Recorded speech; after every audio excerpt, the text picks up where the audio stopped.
That was another big kind of light bulb moment to me when I started my Etsy shop of, I was selling like the feminist tattoo niche where people are buying one for themselves or a gift. But the bachelorette tattoo niche that I was selling in, you'd buy 15 or 20. So I'm like, this is good. People that are buying group gifts on Etsy, that's a good target customer. So I've been pursuing that too. Welcome to the third season of the Simple and Smart SEO Show, the podcast dedicated to empathy-driven, brand-building SEO. I'm your host, Crystal Waddell. I leverage my obsession with user experience to help business owners just like you optimize your website with confidence. Thank you so much for being here.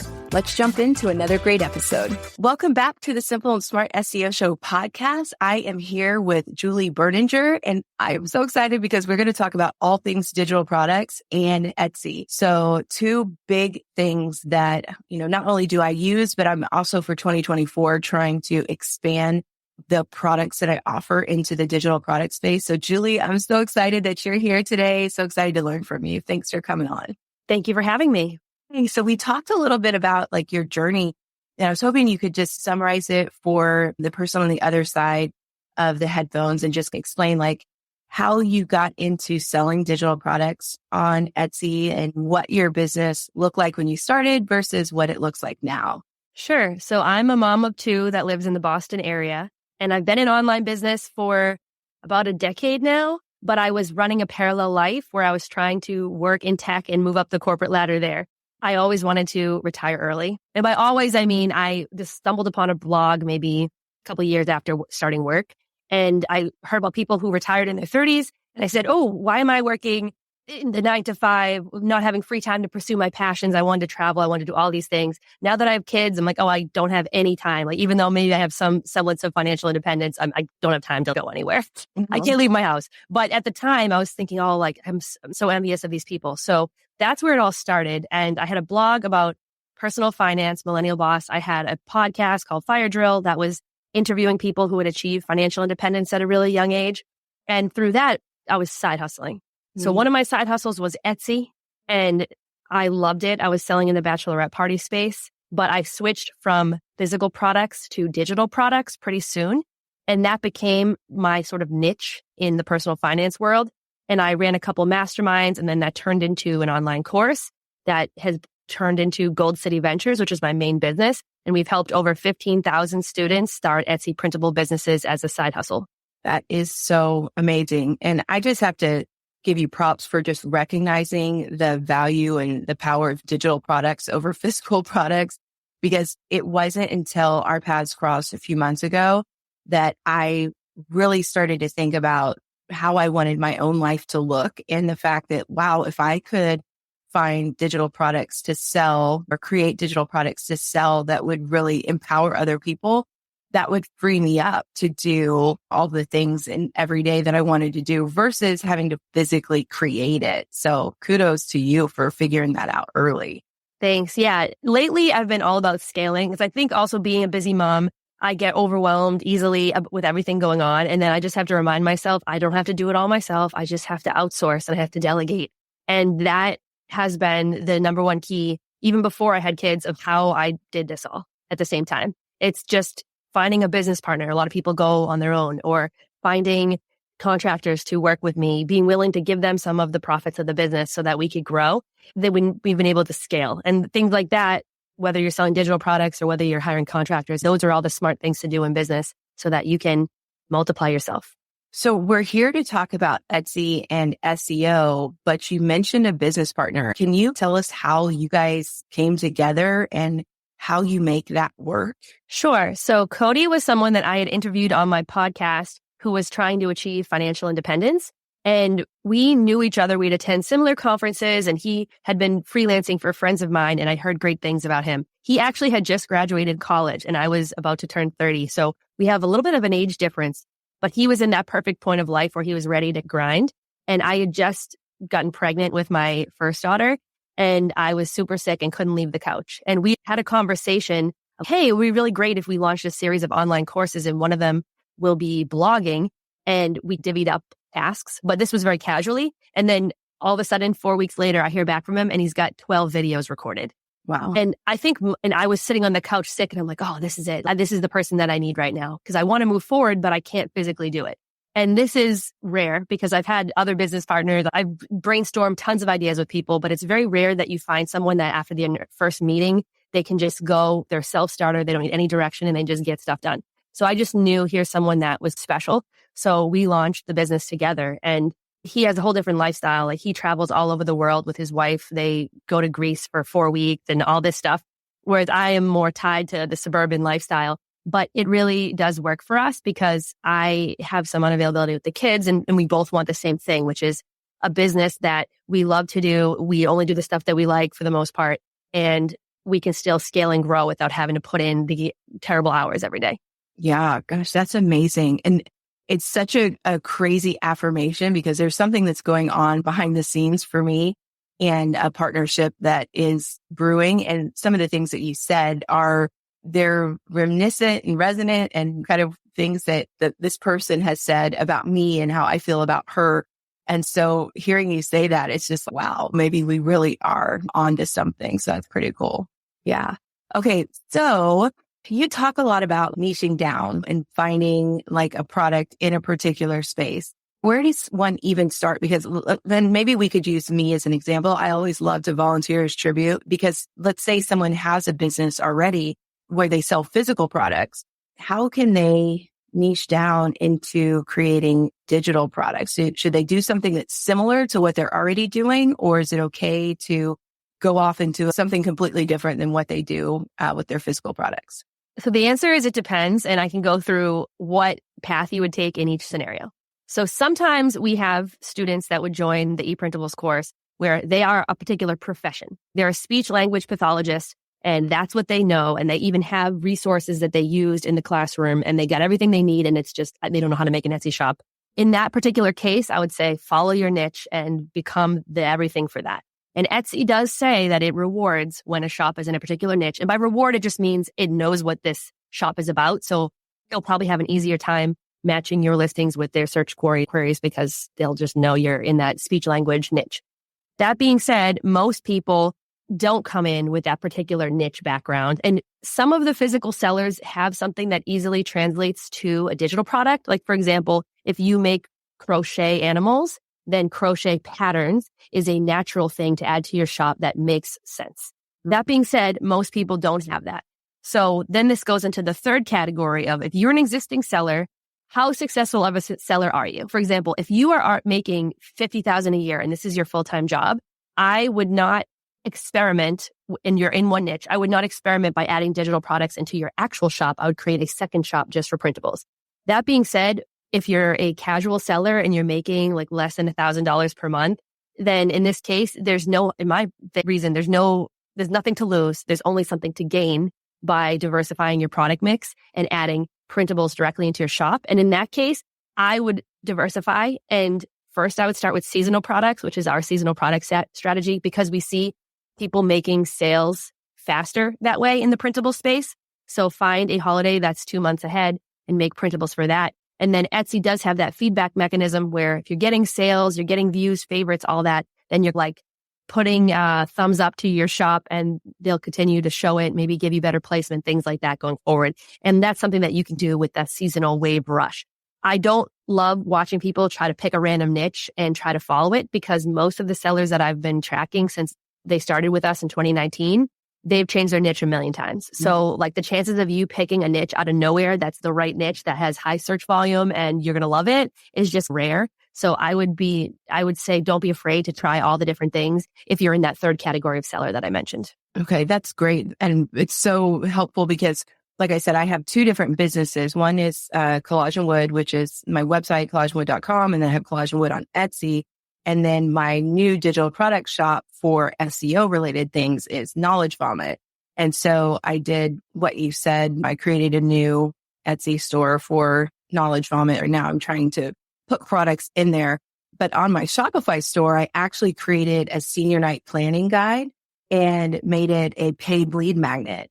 So I just put that up in the last couple of days. I'm really excited to see if I can get some of those like top of funnel, just people who are searching for ideas for senior night, if I could capture them with that lower priced offer versus them just reading through the blogs and then leaving. So that's something I think I probably picked up from you during that last Shopify Summit. Yes. And I've been selling on Shopify for a while too. We've never been able to get the scale on individual printable businesses with Shopify that we did. We sell on Shopify for Gold City Ventures and we sell templates. And it's like what you said, it's all centered around one particular target avatar customer. Whereas the printables that I sell are like all over the place in different spaces. So I think if I had pursued just the bachelorette niche like I originally did, and some of my best sellers are in bachelorette, and I made a Shopify store all about bachelorette, then I would have crushed it. But we've been a little bit all over the place with my personal Shopify. But I do, one of the ways that I monetize off of Etsy, I have a blog, theswagelephant.com, that has a bunch of bachelorette party posts. And these posts are ancient. I barely have updated them. But I do get affiliate marketing commissions because if they don't buy my stuff, then they buy other people's things. Mm-hmm. And in the bachelorette space, they're buying 15 to 20 items of the thing at once versus an individual one. And that was another big kind of light bulb moment to me when I started my Etsy shop of, I was selling like the feminist tattoo niche where people are buying one for themselves or a gift, but the bachelorette tattoo niche that I was selling in, you'd buy 15 or 20. So I'm like, this is good. Like people that are buying group gifts on Etsy, that's a good target customer. So I've been pursuing that too. Wow, that is so smart, the group gifts, because there's another place we intersect, which is like seasonal. Like for me, my business is with sports because there's always going to be fall sports, winter sports, spring sports, and then we're gearing up again for either graduation or fall sports, having that seasonal component and just that customer reset, because there's always going to be another group of brides. There's always going to be another group of bachelorettes.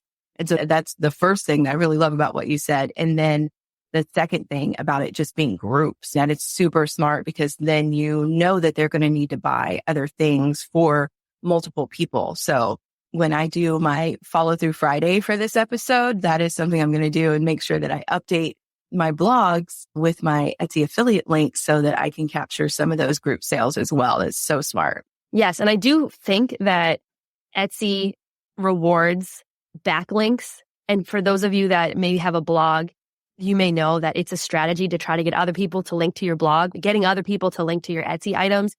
Etsy didn't directly say this, but when I was doing the latest research, they mentioned how getting a bunch of people to link to your stuff on Etsy makes Google see that particular Etsy listing as more valuable. And perhaps you will show up higher in Google search placement because you have all of these links to your stuff. And I actually have found that myself because I have a blog and I've linked to my products. And sometimes I've linked to some of my students' products and those students have gone on to do really well. And you would think, you're exposing your listings too much if you're linking. But actually, I think you're making Etsy realize it's more relevant for the keywords that you're using to link.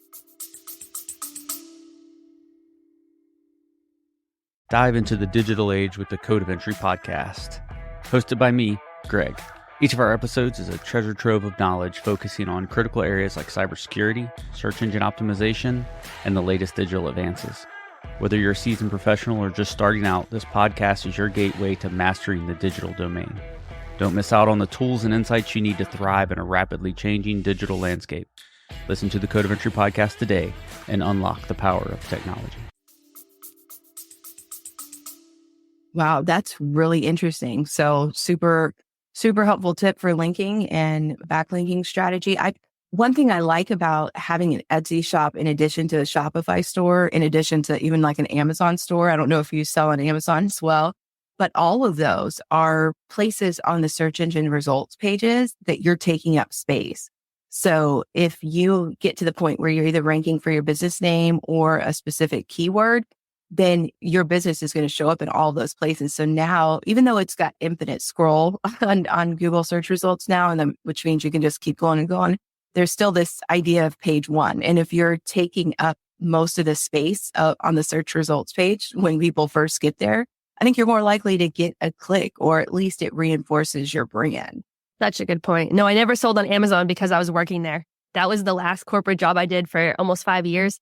So I was afraid because I was starting to be more of like a meta guru with like how to sell on the internet. I didn't want to be like how to sell on Amazon from someone who works at Amazon. I'd be let go real fast. So I stayed away from Amazon, but that's a great option for people for selling. Yeah. Which is funny. I've seen like a guy who left Amazon. I saw his TikTok videos of, here are some tips from somebody who worked at Amazon. I think can't remember his name. I think he actually speaks at a lot of different conferences.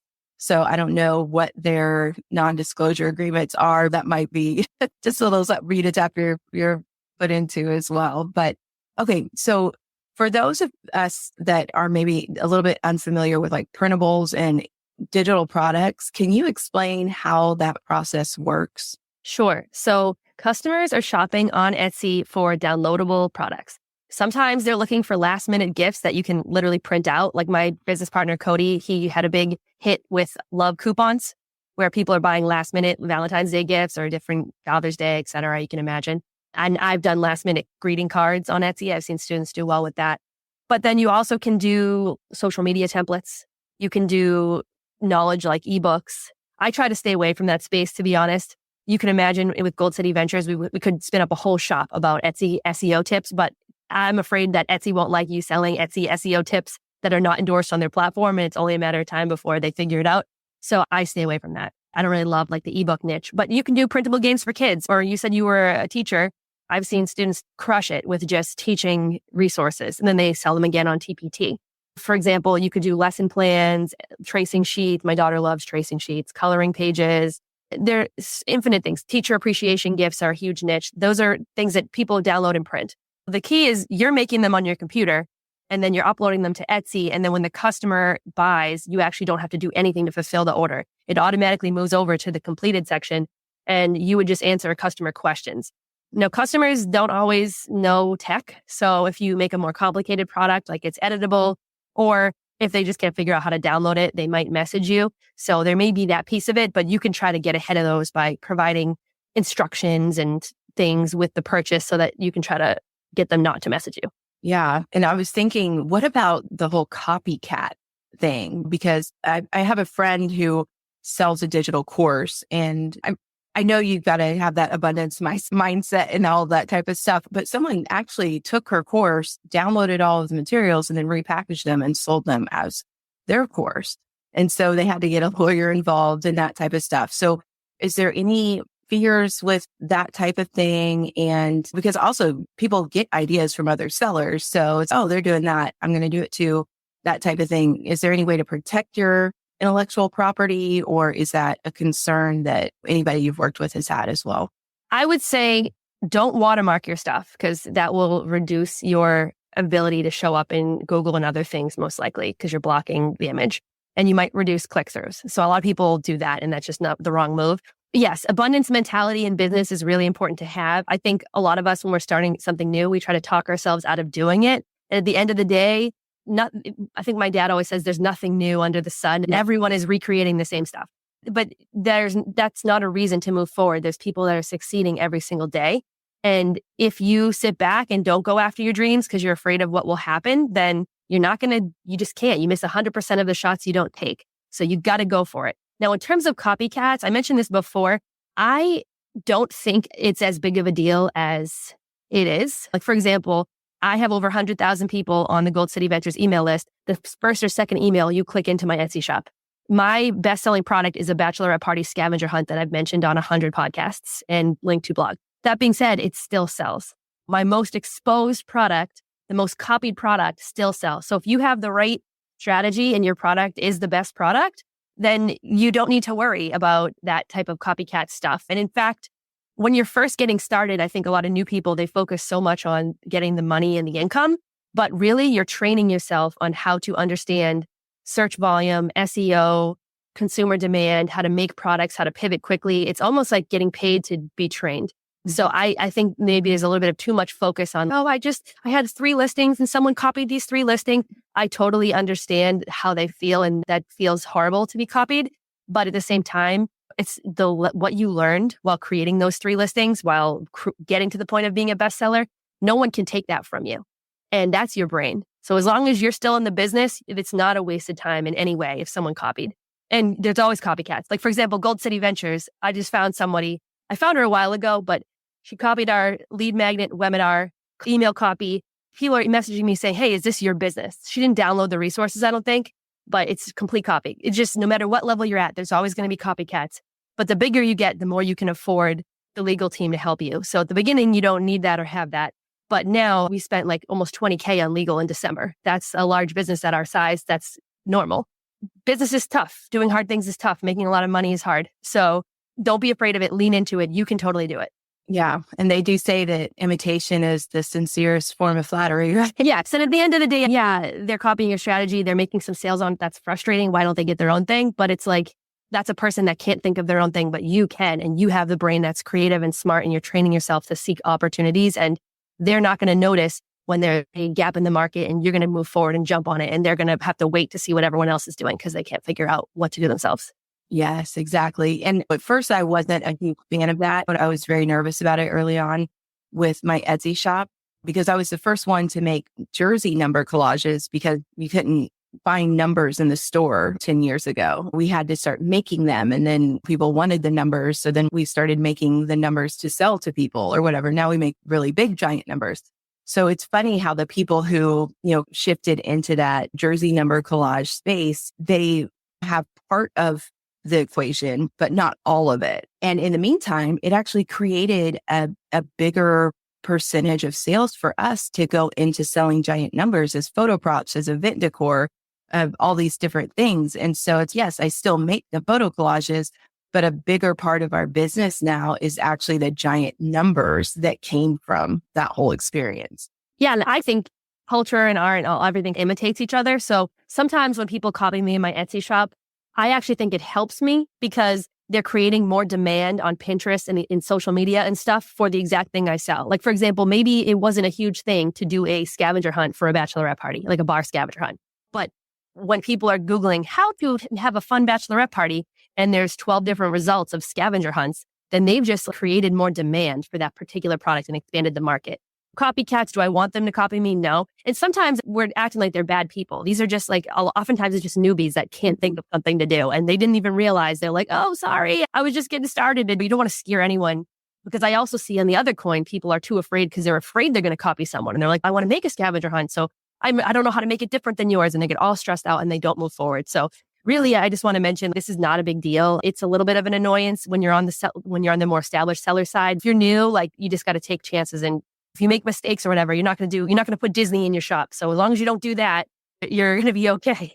Yeah, that's so funny because the initial idea I had for creating a photo collage was something I found on Etsy that I couldn't afford at the time. And so I was like, I'll just make this for my volleyball team members. And then when it came later to say, okay, I want to start an Etsy shop, what's one thing I've done? I'm like, I made those letters for my volleyball team. So I love that idea about creating more demand. And then I was reading a post on LinkedIn the other day where an event planner was talking about how in 2020, the event industry really suffered because people couldn't travel and go to these events. And he saw a lot of different event companies and planners go out of business at that time. And he realized, he was like, you know what? I used to view them just as competition, but in different words, he said what you said, you know what? Actually, we need each other because it creates the demand for what we sell. So I just think that's such an interesting perspective and what a paradigm shift as a business owner. Yeah. And when you start getting there, it's wonderful. So I mentioned the woman that I know is ripping off our business. At the same time, she's converting more people into thinking that our printable option is the right side hustle for them. You got to look at it both ways. And I think that's huge. And I love what you said about the spaces that you sell in and how you saw over time how the interest in certain products even led to interest in other products. And you could build upon that. As long as you have your brain, don't worry about what other people are doing, like worry about what you're doing. Yeah. And I think it's totally natural. But I will mention this.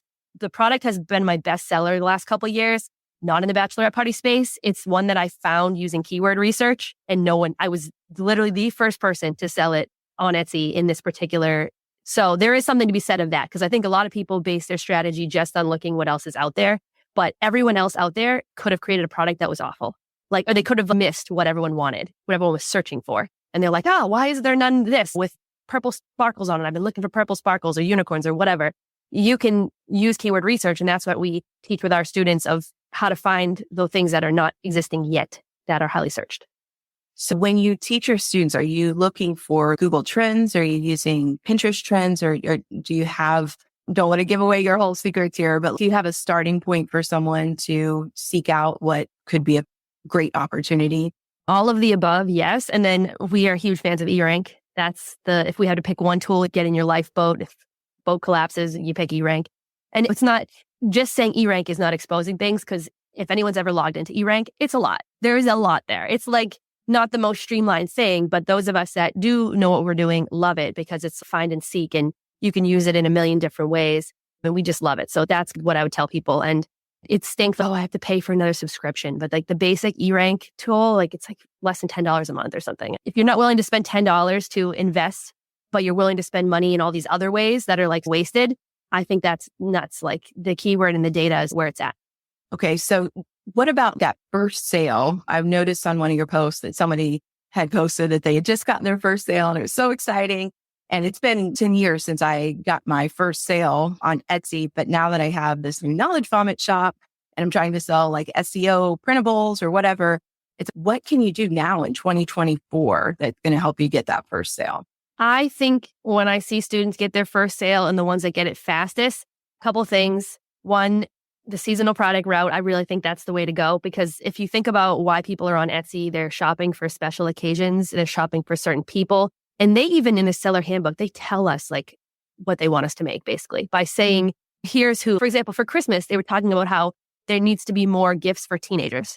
And it's like in older kids, people mostly focus on babies. So they're telling you like, because they make money when we make money. So they're basically saying, make more stuff for teens and older kids. You can make products that are what Etsy's saying they want. You can make products that fit like holidays and things like that. So I think that will lead to the first sale. And then another thing that will lead to it is making sure that you are executing on all of your steps.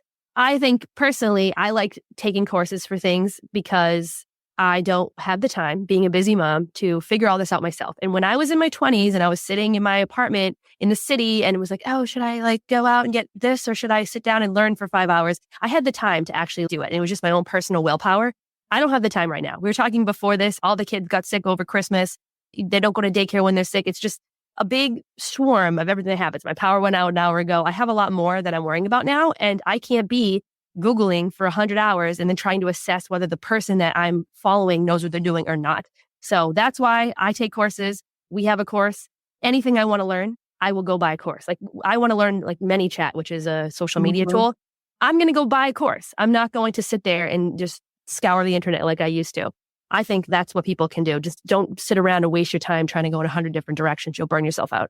Yeah. Wow. That's really great advice. So what about when you're delivering your digital product? Do you have a recommendation of using Canva versus Google Docs versus a PDF or anything like that? Is there anything that's been shown to perform better than others? I think it's how much time do you have? Like I'm making the most money on more complex things, like things that are editable, things that I like using Google Docs, for example. But anytime you do that, most people are not techie. They're just not, like the majority of people. So you're going to get more messages. Whereas if you're selling like flat PDFs that are just print at home, no customization, no tech involved, you're going to get the occasional person who can't figure out how to download it, but you're just not going to hear from it at all. So I recommend with people, just be realistic about your life. Like I think a lot of people, when they start, they're really going after the flashy numbers because they're like, oh, I want to make my money back as soon as possible. But you got to think about your lifestyle, and you'd rather have a slower sales start, but then you create all these bestsellers that are plain PDFs if you literally do not have time to manage all these other techie things. Or, if you have more time, then you can lean towards those products that you can charge more for them, but they're more complicated. So I guess I would say it depends on how much time you have and how passive you want this business to be for you, knowing that there's a trade-off sometimes that like some of the cheaper products that are easier to facilitate the download, you don't get to make as much on them. Okay. And then this question just popped into my head. Are there rules for this? Like with digital products, say you're using Canva and there's thousands of templates in Canva. If you change a few things in that template, is that now considered your own template that you could sell, or is that kind of frowned upon? This is the part where it's scary when you get started, but then you learn it. I would not use Canva's templates at all. Those are like created by Canva. We used to only use the free Canva elements for a long time, but then Canva recently put some stuff in their terms and conditions in their licenses that you can use pro in certain ways. I would say just be careful. I would create your own stuff. Like create a compilation that is yours. Don't just rip off Canva templates and sell them as your own on Etsy. And will they ever know? It's not like that. The reason I'm saying it, although I always do the right thing. And of course, with our students, we're teaching them to do the right thing. It's more, if you rip off a Canva template, you're not making a very competitive product because anyone can do that.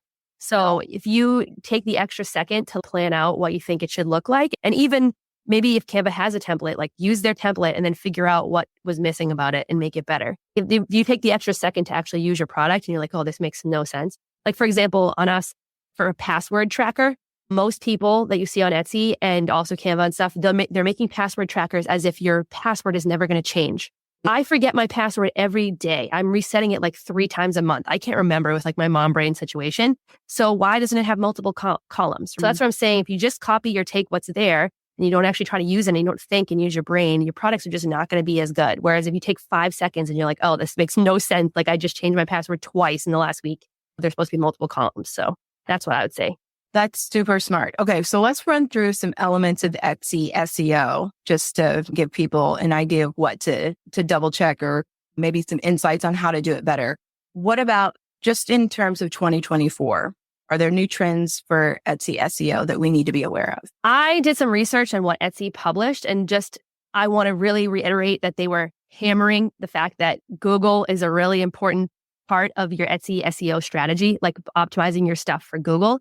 And why is because Google has a lot more people searching than are searching on Etsy. So why not? Etsy is fronting the money for us to advertise our stuff on Google. The key though is you have to make it easier for Google to know what your stuff is about and to put you in the right spots. So they mentioned to make sure that your descriptions, they're going to look at the whole descriptions end to end. And they highlighted that things in the description, like what material, techniques that are used, size, a bunch of different things. We have a podcast, Crickets to Cha-Chings. That's about Etsy. I don't know if you know that, but I recently just went through all of the things there. All of that stuff should be in your description. You should use alt tags on your images. Alt, if you don't know what that is, if someone has a visual impairment and they're shopping on Etsy, they need to use words to shop on the site. It automatically, I believe, takes your title, but you can change it to be very particular. So let's say you sell brown leather handbags with a rainbow strap. Your alt tag should say brown leather handbag with a rainbow strap. And then, whether there's like a hand or someone showing it up so that it would just describe the actual item. That can be another place for keywords, but don't stuff it with the keywords that don't tell someone with a visual impairment what the item is, because not only is that the wrong thing to do, but also that's just not going to help you. Really, focus on using that the right way. But anyways, those are some things for Google. And then on the Etsy side, they just mentioned that titles and tags should repeat, which I thought was interesting. And attributes and categories should not repeat the tags because it's unnecessary. Okay, that's very helpful. I looked at one of your listings and I thought it was really interesting. It was for a funeral, I thought was wow. And we've had a couple of really untimely deaths in my family. And my dad and I were just talking about this last night, like all the preparations that you have to make or things you have to come up with and you're not really prepared for it. It's a lot, especially when you're dealing with that grief. But I noticed that your title wasn't super long, but you had gotten lots of sales on it, or at least I could tell that you had gotten some recent sales and reviews and different things on it. So I was just wondering, do you feel like it's not necessary to use all of the characters in the title, or do you feel like it just depends, or do you have any thoughts on that? I think it depends. And I think some of it is do as I say and not as I do in a lot of ways, because I'm like a human too. I have 200 plus. I might have deactivated some of them, but at one time I had 200 and something listings. So that's a lot for me to be thinking of 100 keywords in every title. I know Etsy and Google don't like the same word being used multiple times in the title, but they're okay with different key phrases being used. But I think in that particular situation, this is a use your brain moment. You can imagine in what was going on with the pandemic. And unfortunately, families were having a hard time and they wanted to do something special for people, and there are more deaths just in general. It was just higher demand.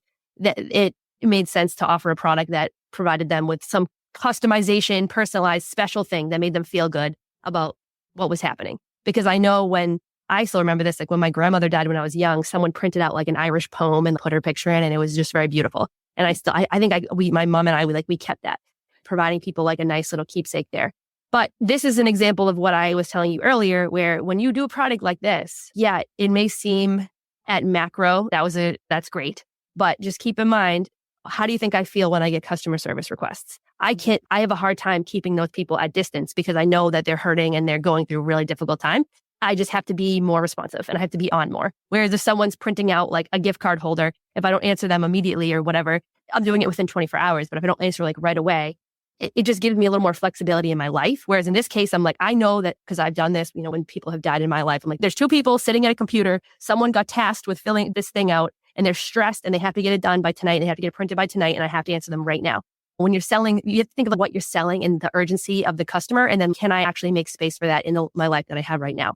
And then also, like what I mentioned before, when you're selling things that are like Google Docs or more complex editable things with non-techie people, I get a lot of messages about that. So yes, I get a lot of sales and reviews and stuff, but I'm getting message from someone of like, hey, I'm trying to get this picture in here and it's whatever. I'm figuring out their tech and I feel really bad and guilty because I know how important it is in this particular life occasion to get it right.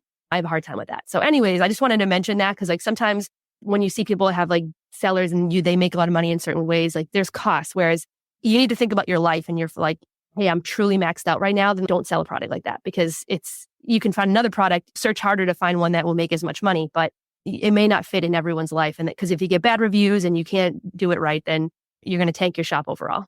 Yeah, I've only had a few experiences like that. I've had miscarriages or like a couple of SIDS collages that I made, and it was just, those stick with me. Like I still have a picture of one little girl, I just call her baby E, like in a little toolbox I have with my paintbrushes. But that was just like so heartbreaking to do that. So those are really tough ones, but I admire your empathy. Even reading the description and how you ended the description, I thought, wow, what an empathetic seller to really think through how the person's feeling on the other side. And I think it's important to note because we talk about like how SEO, user experience, all of those things go together. They're not separate. We can try to silo them, but at the end of the day, they're all part of that customer experience and that journey. And so I thought that was a really great illustration of how you do that. So moving back to something just a little bit more lighthearted, when you're creating your listings and especially for digital products, how can you optimize for video or using video in a digital product listing? There's two ways you can do it. If it's editable, you can show how to edit it, or you can show the product actually in use. They say that video helps conversions. I've been experimenting with this for a long time. And even a year ago, I'm always running experiments because I feel like my shop, it's not really as important to me to make like a massive amount of sales. It's really important for me to be ahead of all the trends so that when I do distill it back to my students, like I have an answer. So maybe it was 2 years ago now, actually, I went onto Upwork and I found a bunch of videographers and I was paying them to take videos of my printables and to see like whether that actually increased conversions or not. And I actually found that outsourcing in this particular space is impossible. Like you have to do it yourself. And then I tried again recently and I did get people, I paid a little more to get people that were better, like user content creators, but then they were too expensive. And with how much money you'll make on each listing, it's just not worth it at this point. It's like still too expensive. If you do it yourself, that's better. But my point of saying this is it's not necessarily the fact that you add a video. It has to be like the right video and it has to show the customer the actual product. So I found a genius example. For Halloween, there was a lady that was selling tags that go with glow sticks. If you wanted to give out glow sticks and you didn't want to give out candy, it was like a Frankenstein tag. And all she had in her video was just like her hand picking up the tag and putting it closer so you could actually see it. And that it wasn't a genius video at all, but like you can see why that led to more conversions because compared to the other flat competition around it, like people could actually get a sense of what that product would feel like and look like in their hand. And I'm telling you this because I don't think it's necessarily, I think with SEO and all this stuff, people get like nerdy. And then when it doesn't work, it's like, because they just didn't use their brain. Like it makes sense that you can see the product better with a video. So they buy it more. Like there's no like secret hack or anything. And if you don't have a good video, it's not going to help you convert. So that's where I'm at with it. And if I have the time to print, I don't print out all my products. Like if I have the time, I will. Otherwise, I just will skip it. But knowing that I'm leaving money on the table. Like if I didn't have a million things going on, like I would focus 100% on this. If it was just my Etsy shop, I got 12 businesses and this is one of them. I'm running small experiments, but I don't have time to update it for 200 listings. Yeah. Oh gosh, I love all that so much. And I think you've just really helped me compartmentalize like how to explain this a little bit better in the future. It's because, the SEO and the technical part is important. And it's, something that you need to bring to the table, but you're not finished until you go through it. And the human part, like creating for humans, is the actual experience and what it's like to go through the process of the journey for the customer. And so those two things have to be done ideally concurrently, but at least they both have to be done in order to have like the ideal client experience that is also optimized for search. So that may seem a little bit like elementary and, oh yeah, duh. But for me, it's like, it's really important to lay those two things out, because if you have one and not the other, you may have a great thing that can't be found. But if you have a great thing that's found, but yet doesn't stand out in any way and doesn't help people understand how it works and how it's going to contribute to their life, you may not get the sale either, or the sale either. Yeah. And I have an example, like I see this every day with the students. So we had a tutorial in the course teaching them how to make gift tags. And the ultimate product that you get is a PDF with all the tags next to each other. But then the students, and this is every time I make the course better, I see what they do as the output and I'm like, oh shoot, this needs to be there. And I ever constantly iterating and making it better because I'm getting to see, because with so many students, I get to see the output. But they were putting the PDF as their main listing image. Like it was a mock-up, but it was the page. So imagine if you're searching for gift tags and then you see a page of 9 gift tags on a piece of paper. And you're just like, huh? And like the ones next to it are just like one gift tag really zoomed in. I get like the thought process, and that's our bad for like not having that gap in the first place. I don't want to scare new people away, but just what I'm saying is you got to think about it. Like, hey, do you think the customer can see what this is and it makes sense to them? It is important to tell them like, hey, it's going to print 12 per page, but is that really what you should lead with? Yeah. The last example I can think that makes sense for me too is for Christmas. My sister-in-law got these bows off of Amazon, and they're flat, like it's flat ribbon, but when you pull the string, they turn into a beautiful bow. And it's amazing because you're just like, boom, done. But if you were to just put a picture of the ribbon, it's really confusing because I've never seen anything like that before. But when you have a video showing somebody pulling that ribbons apart and the bow forming, it's like, okay, now I get it. And that is awesome. And I want it. Okay. This has been just an amazing conversation. I feel like I get to sit here and talk to you and ask questions all day. But if anybody is interested in learning more about digital products in your course or whatever it is that you guys are really going after in 2024 to help people, do you want to share like where they can go to find out more? Sure. If you're a podcast person, go to the Crickets to Cha-Ching's podcast. And if you would like to learn more about the ePrintables course and find us at Gold City Ventures, go to goldcityventures.com, GOLD cityventures.com. Awesome. Thank you so much for being with us today. This is a treat for me because like I said, digital products is a new area for me, and learning from you and even just signing up for your email list has been really helpful. And I've learned a lot from what you share. So thanks a lot. Thanks so much. Have a good day. All right. See you next time, guys. Hey guys, this is Crystal, one of your co-hosts from the Simple and Smart SEO Show podcast. If you're looking for a unique, handcrafted way to spruce up your home or office, then collagenwood.com is the perfect place for you.